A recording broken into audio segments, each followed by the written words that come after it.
Most people have a real fear of public speaking. So whether you have to present in front of an audience, maybe you're leading a meeting, or if you have to get up on the stage and say something, most people are terrified of that. And there's a couple of reasons why that is. And there's a couple of things that we can do to help ourselves to be better at public speaking or presenting. And if this sounds interesting, keep on listening to this episode. We all know that communication skills are crucial for any relationship. And when somebody has those skills, oh my gosh, they make so much of an impression to you and to me. But we've also had those moments where we're really nervous to talk with people because we don't know how our request or our message will be received.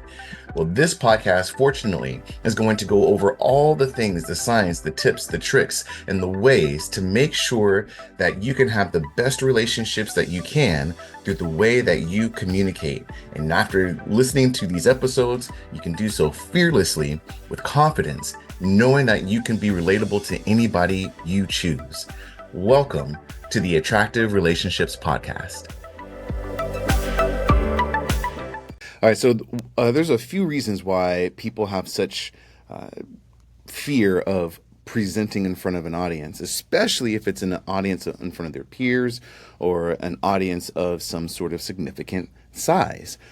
And the reason why this whole conversation we're talking about today is because I had the privilege of evaluating a recent conference for a major company, and there's a lot of workshops, a lot of presenters. And I got to interview some of the people in the audience, and they all unanimously said that their biggest fear, which may be your fear as well, is that they are afraid of coming across as boring or stupid. And I think that's a very valid fear, right? We are afraid of our image and how it's going to be seen if we don't do a good job. And this was coming on the heels of this conference where some of the workshops and the presentations were excellent and some of them not so much. And so when people are nervous about making a presentation and they are nervous about how they will be seen as smart or lack thereof of their smarts and intelligence, what people end up doing is they will over prepare by making so many different points and putting so much information that it's either overwhelming or the audience doesn't know why they need to know. That's mistake number one.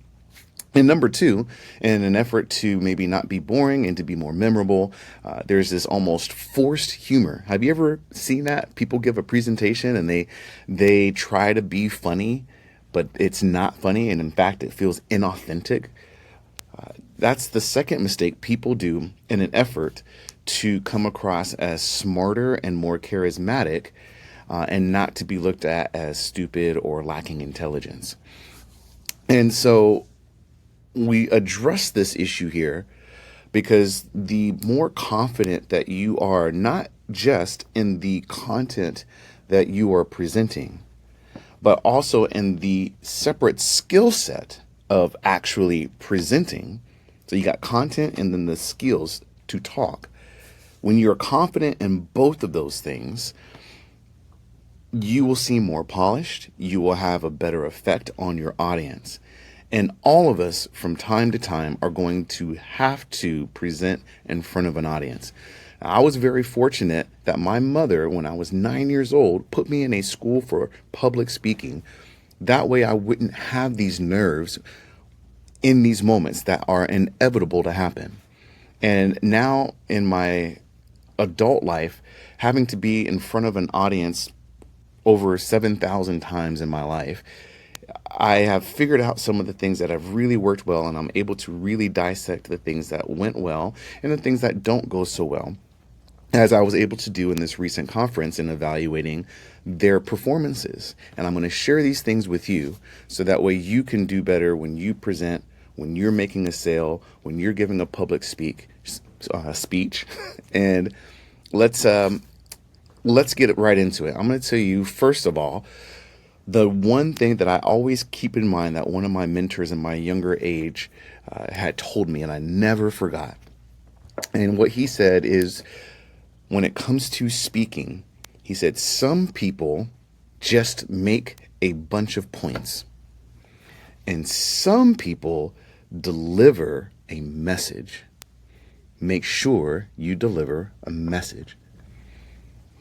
That was profound to me because, again, when we are preparing to present information in whatever format you are going to do, usually we'll create an outline or create some notes, and there's a bunch of bullet points, or worse yet, a bunch of paragraphs with all this information.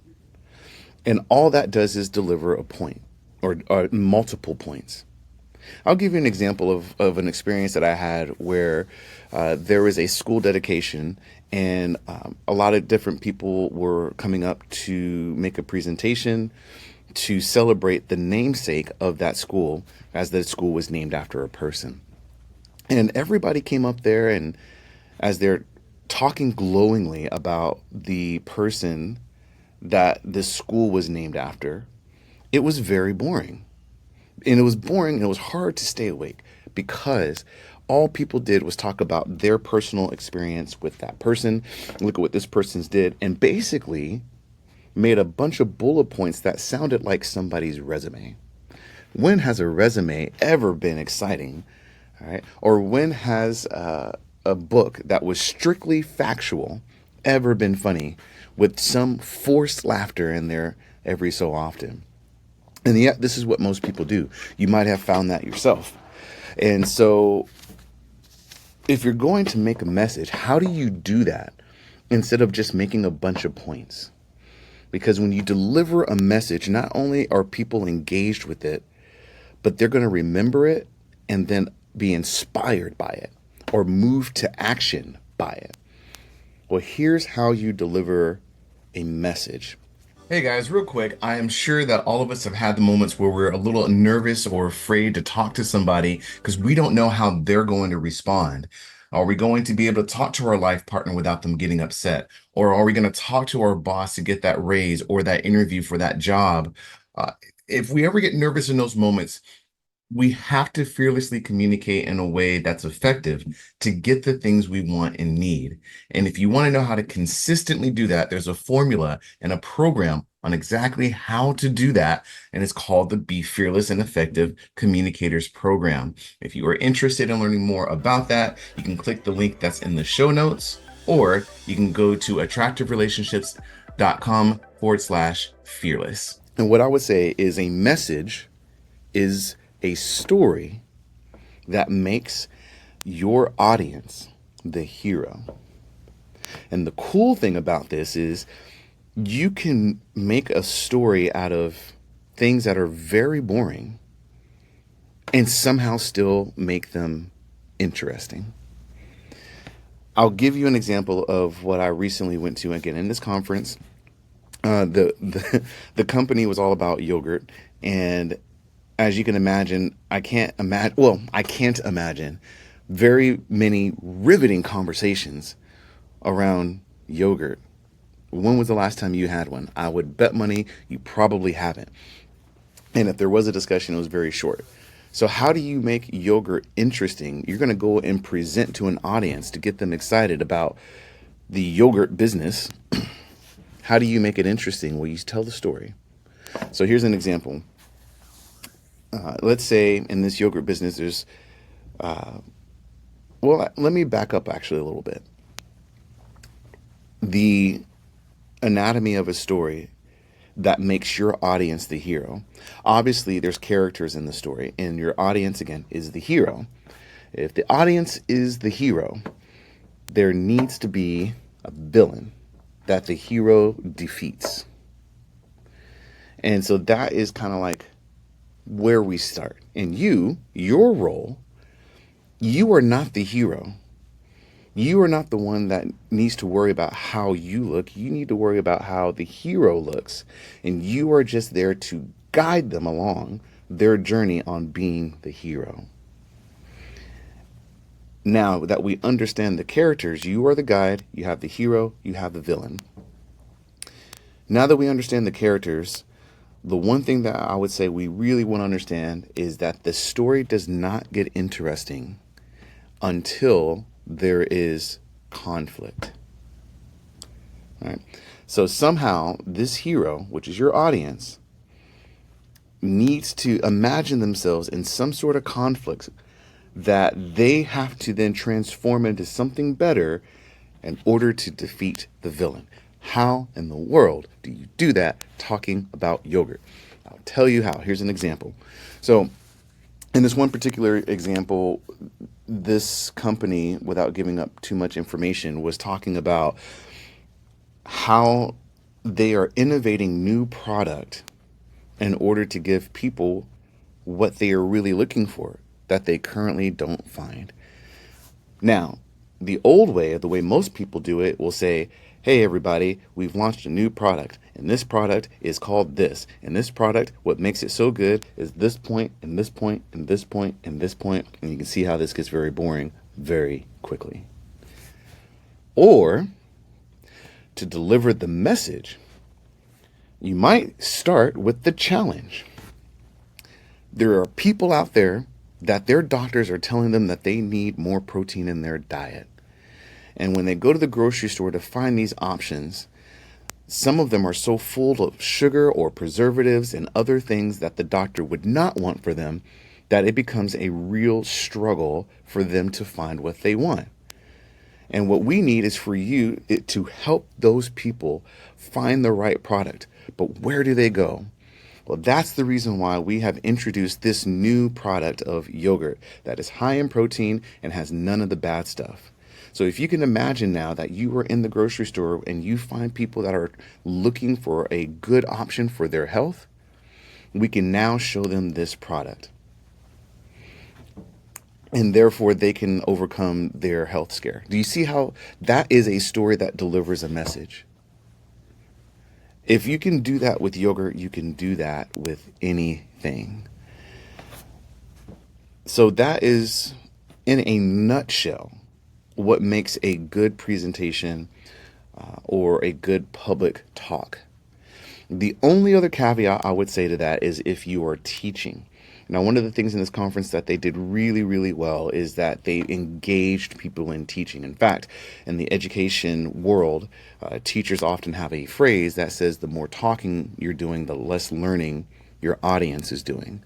So if you have an opportunity to do a workshop, engage the audience as much as possible, help them to discover more so than you are telling.